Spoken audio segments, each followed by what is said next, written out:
নমস্কার, good morning. তোমরা দেখছো তোমাদের প্রিয় channel exam guide by Nitu. বন্ধুরা, এসএসসি এমটিএস জিকে ক্লাসে তোমাদেরকে জানাই স্বাগত। তোমরা যারা এবছর এসএসসি এমটিএস পরীক্ষা দেবে, তোমাদের জন্যই আমি 2024 সালে এসএসসি এমটিএস পরীক্ষায় এসে যাওয়া প্রশ্নপত্র নিয়ে এই বিশেষ ক্লাস আমি করাচ্ছি। আজকে আমি করাবো 9 নম্বর ক্লাস, যেটি 8ই অক্টোবর 2024 সালে প্রথম শিফটে পরীক্ষা এসেছিল। তো বন্ধুরা, তোমরা যারা এখনও পর্যন্ত চ্যানেলটি সাবস্ক্রাইব করোনি, অবশ্যই চ্যানেলটি সাবস্ক্রাইব করে নেবে। ভিডিও দেখে ভালো লাগলে অবশ্যই লাইক করবে, বন্ধুদের সঙ্গে শেয়ার করবে। তো চলো শুরু করছি আজকের প্রশ্নপত্রগুলো। প্রথম প্রশ্ন দেখো কি, জলচক্রের যে ধাপে সূর্যালোকের কারণে মহাসাগর, হ্রদ এবং অন্যান্য জলাশয়ের তরল জল জলীয় বাষ্পে রূপান্তরিত হয়, তাকে কি বলা হয়? তো জলাশয়ের তরল জল জলীয় বাষ্পে রূপান্তরিত হচ্ছে, এই প্রক্রিয়াকে বলা হয় বাষ্পীভবন। তো সঠিক উত্তর হবে বাষ্পীভবন। পুষ্টি সম্পর্কে নিচের কোন বিবৃতিটি সঠিক? তো দেখো, carbon, hydrogen, oxygen, nitrogen, phosphorus এবং পটাশিয়াম ম্যাক্রোনিউট্রিয়েন্ট, এটা কেন ঠিক? বিতে রয়েছে আয়রন, ম্যাঙ্গানিজ, নিকেল, কোবাল্ট এবং মলিবডিনাম, এইগুলো কিন্তু মাইক্রোনিউট্রিয়েন্ট, এটাও ঠিক রয়েছে। আর অপশন সিতে, বিবৃতি সিতে বলা রয়েছে মাইক্রোনিউট্রিয়েন্ট আমাদের শরীরে অপরিহার্য নয়, এটা কিন্তু ভুল। মাইক্রোনিউট্রিয়েন্ট আমাদের শরীরে কিন্তু খুবই একটি গুরুত্বপূর্ণ অংশ, ঠিক আছে? খুব। তো অপশন ডি হয়ে যাবে সঠিক, শুধুমাত্র এ এবং বি। তো তো মাইক্রোনিউট্রিয়েন্ট আমাদের শরীরের জন্য একটি গুরুত্বপূর্ণ উপাদান।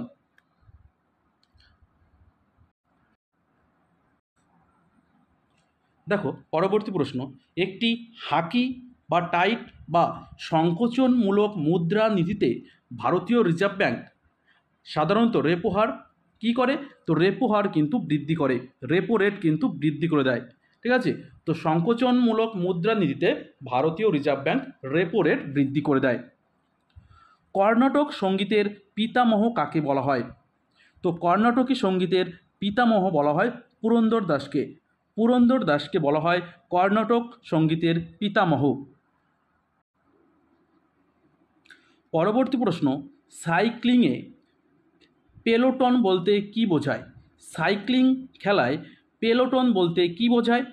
তো পেলোটন বলতে বোঝায় রোড সাইকেল রেসে প্রধান রাইডারদের দল। রোড সাইকেল রেসে প্রধান রাইডারদের দলকে বলা হয় পেলোটন। পরবর্তী প্রশ্ন, ভারতের 2011 সালের আদমশুমারি অনুসারে নিচের কোন রাজ্যে ভারতের হিন্দুর জনসংখ্যার সর্বাধিক শতাংশ রয়েছে?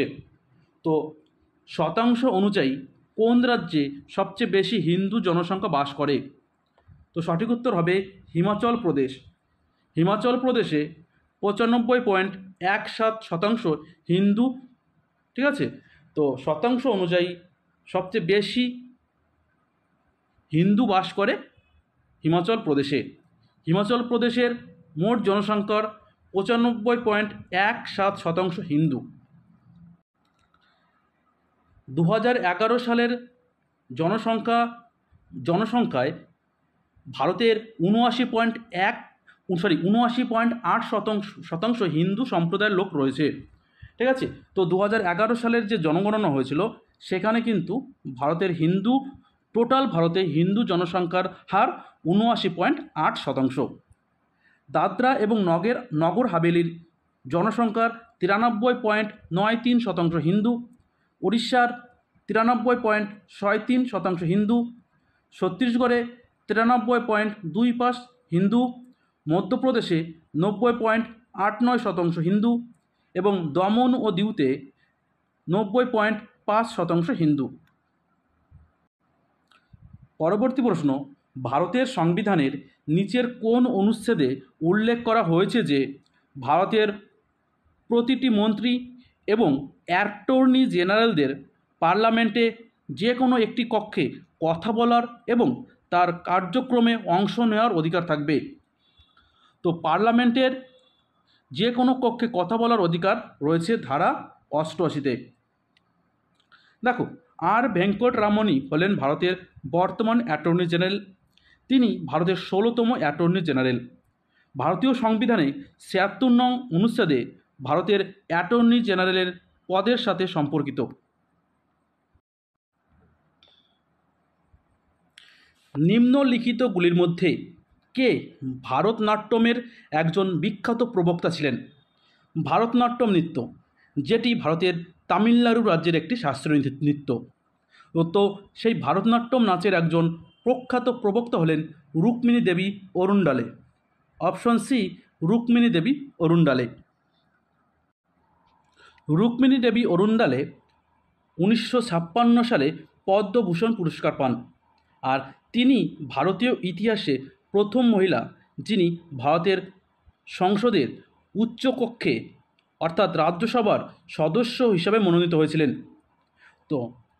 তো তিনি 1952 থেকে 1962 সাল পর্যন্ত রাজ্যসভার মনোনীত সদস্য ছিলেন।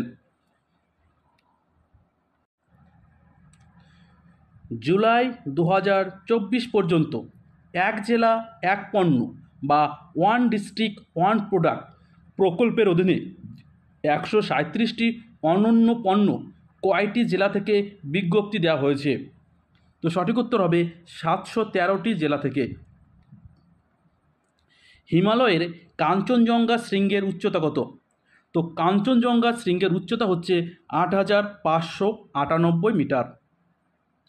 8598 মিটার হচ্ছে কাঞ্চনজঙ্ঘা শৃঙ্গের উচ্চতা।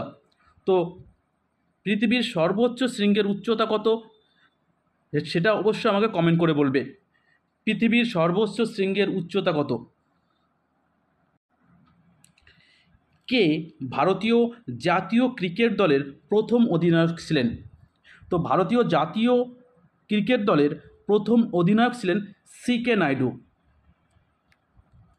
1932 সালে ইংল্যান্ডের বিরুদ্ধে প্রথম টেস্ট ম্যাচে তিনি দলের নেতৃত্ব দিয়েছিলেন। তো সি.কে. নাইডু 1932 সালে ইংল্যান্ডের বিরুদ্ধে টেস্ট ম্যাচে নেতৃত্ব দিয়েছিলেন।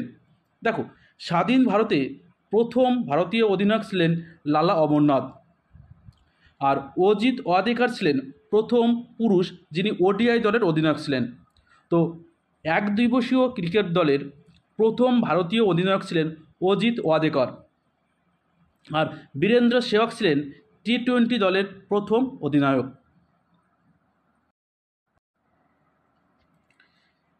নিচের কোন স্বাধীনতা সংগ্রামীর জন্মবার্ষিকীতে স্বচ্ছ ভারত মিশন চালু করা হয়? তো তিনি হলেন মহাত্মা গান্ধী। জাতির জনক মহাত্মা গান্ধীর জন্মবার্ষিকীতে স্বচ্ছ ভারত মিশন চালু হয়েছিল। প্রধানমন্ত্রী নরেন্দ্র মোদী 2রা অক্টোবর 2024 সালে এই স্বচ্ছ ভারত মিশন চালু করেছিলেন। পরবর্তী প্রশ্ন, ড্যাশ মৌর্য পরবর্তী সময়ে উত্তর পশ্চিম ভারতের প্রথম বিদেশি শাসক ছিলেন? তো মৌর্য পরবর্তী সময় ব্যাকট্রিয়ান গ্রিক উত্তর পশ্চিম ভারতে প্রথম বিদেশি শাসক ছিলেন। এই ব্যাকট্রিয়ান গ্রিকের প্রথম রাজা ছিলেন ডেমেট্রিয়াস। ঠিক আছে, ডেমেট্রিয়াস ছিলেন ব্যাকট্রিয়ান গ্রিকের প্রথম রাজা। আর মিনান্দার ছিলেন এই রাজবংশের সর্বশ্রেষ্ঠ শাসক।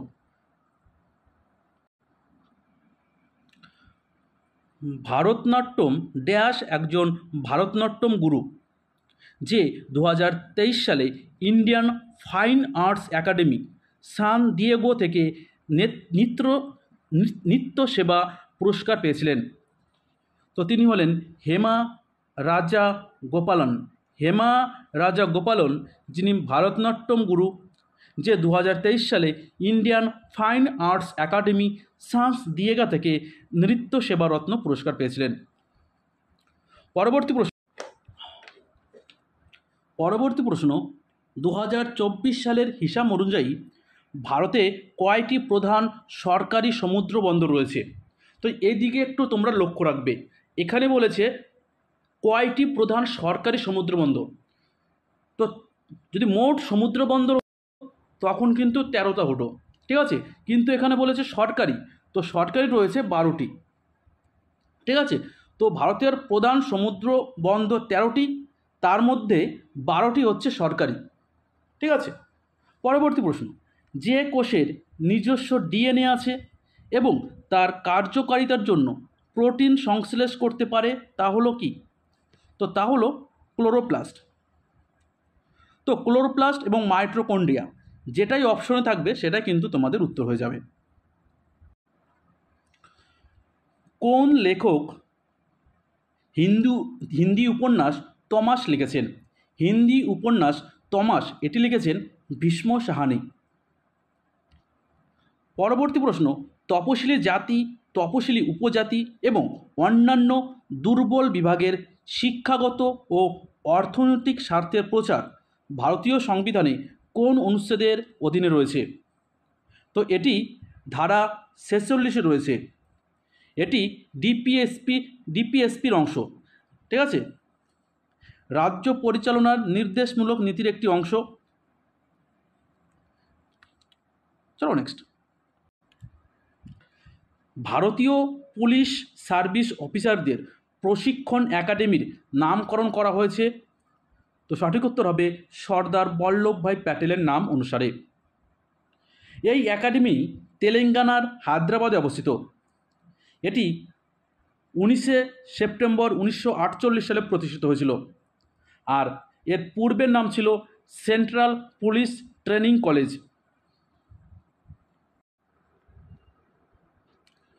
দক্ষিণ ভারতের কোন সমাজ সংস্কারক আত্মসম্মান আন্দোলন বা সেলফ রেসপেক্ট মুভমেন্ট প্রতিষ্ঠা করেছিলেন? তো তিনি হলেন ইভি রামাস্বামী নাইকার। ইভি রামাস্বামী নাইকার, দেখো 1925 সালের এই আন্দোলন শুরু করেন কে? ইভি রামাস্বামী নাইকার, যার মূল লক্ষ্য ছিল ব্রাহ্মণ্যবাদের প্রভাব থেকে মুক্ত করে একটি নতুন যুক্তিসঙ্গত সমাজ তৈরি করা, যেখানে জাতি, ধর্ম ও ঈশ্বরের কোনো স্থান নেই। সাঁচির মহান স্তূপে ড্যাশ প্রবেশপথ রয়েছে, যা তোরণ নামে পরিচিত, যা কম্পাসের মূল বিন্দুতে অবস্থিত। তো সাঁচির মহান স্তূপে 4টি প্রবেশপথ রয়েছে। সাঁচির স্তূপ এটি মৌর্য সম্রাট অশোক মধ্যপ্রদেশে নির্মাণ করেছিলেন, ঠিক আছে। মৌর্য সম্রাট অশোক এই সাঁচির মহান স্তূপ নির্মাণ করেন। কোথায়? মধ্যপ্রদেশে। পরবর্তী প্রশ্ন, কোন সালে জনগণনা আইন প্রণয়ন করা হয় এবং সমগ্র ভারতে তা সম্প্রসারিত হয়? তো সঠিক উত্তর হবে 1948 সালে। 1948 সালে জনগণনা আইন প্রণয়ন করা হয় এবং সমগ্র ভারতে তা সম্প্রসারিত হয়। দেখো 2011 সাল পর্যন্ত ভারতের জনগণনা 15 বার পরিচালিত হয়েছে এবং স্বাধীন ভারতে 7 বার। 1 তারিখ 1 ঘন্টা 1 সাত প্রচারটি কোন অনুষ্ঠানের সাথে যুক্ত? তো এটি গান্ধী জয়ন্তীর সঙ্গে যুক্ত। দেখো মহাত্মা গান্ধী তিনি গুজরাটের পোরবন্দরে 1869 সালের 2রা অক্টোবর জন্মগ্রহণ করেন। পরবর্তী প্রশ্ন, নিচের মধ্যে কে গীতগোবিন্দ একটি সংস্কৃত মহাকাব্য লিখেছিলেন? তো গীতগোবিন্দ এটা লিখেছিলেন জয়দেব। সেন বংশের শাসক লক্ষণ সেনের সভাকবি ছিলেন এই জয়দেব। তো বন্ধুরা ভিডিওটা এই পর্যন্তই। ভিডিওটা ভালো লাগলে লাইক করবে, বন্ধুদের সঙ্গে শেয়ার করবে। আবার দেখা হচ্ছে আগামীকাল। ততক্ষণ ভালো থাকবে, সুস্থ থাকবে। ধন্যবাদ।